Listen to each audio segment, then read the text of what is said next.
ભાજપના વિકાસની જીત છે, ભારતીય જનતા પાર્ટીની જીત છે। વોર્ડ નંબર 15 ના તમામ મતદારોનો આભાર છે। ભારતીય જનતા પાર્ટીના વોર્ડ નંબર 15 ના તમામ કાર્યકર્તાઓનો આભાર માનું છું। ભારતીય જનતા પાર્ટીનો ઉપર આભાર માનું છું। આ જીતનો મને વિશ્વાસ છે અને ભારતીય જનતા પાર્ટી અને વોર્ડ નંબર 15 ની તમામ પ્રજાનો હું ખૂબ દિલથી આભાર માનું છું।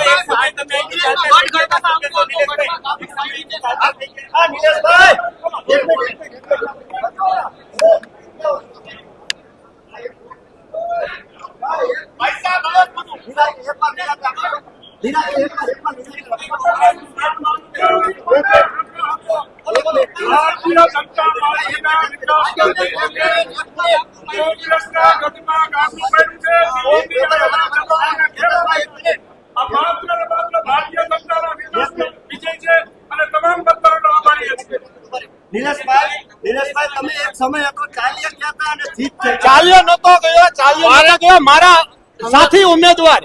સાથી ઉમેદવાર હયાત મતલબ ટૂંકમાં એવા રીતે ઇમોશનલ એટલે હું એની હારે બહાર નીકળ્યો તો મારા સાથી ઉમેદવારોને હારે હું બહાર નીકળ્યો તો હું વયો નતો ગયો।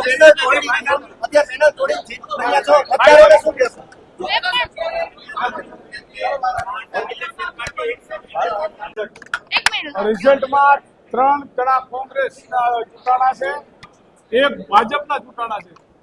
હું જનરલમાં મારું ફોર્મ છે, જ્યારે નિલેશભાઈનું ઓબીસીમાં છે। ઓબીસીના ગણતરી કરતા મકબૂલભાઈ કરતા એમણે ઓછા મત છે એટલે મકબૂલભાઈને જાહેર કર્યા છે। ત્યાર પછી જનરલ મેં છેલ્લે સીટ આવી, જનરલ સીટમાં મારા કરતા એને 2, 5, 10 મત વધારે છે એટલે એ ઉમેદવાર જાહેર થાય છે। હું પણ એને ઉમેદવાર તરીકે જીતેલો જાહેર કરું। નિલેશભાઈને પોતાની સીટમાં હારી ગયા છે પણ જનરલમાં એને જયારે ગણતરી કરવામાં આવ્યો SC ST OBC એમાં એને લાભ મળ્યો છે, એનો લાભ અને એમાં એ ચૂંટવા હું જાહેર કરું છું। જો લોકશાહી છે, લોકો ગમે ત્યારે નિર્ણય લઈ શકે છે, એ મારે શિરોમાં 28-29 %।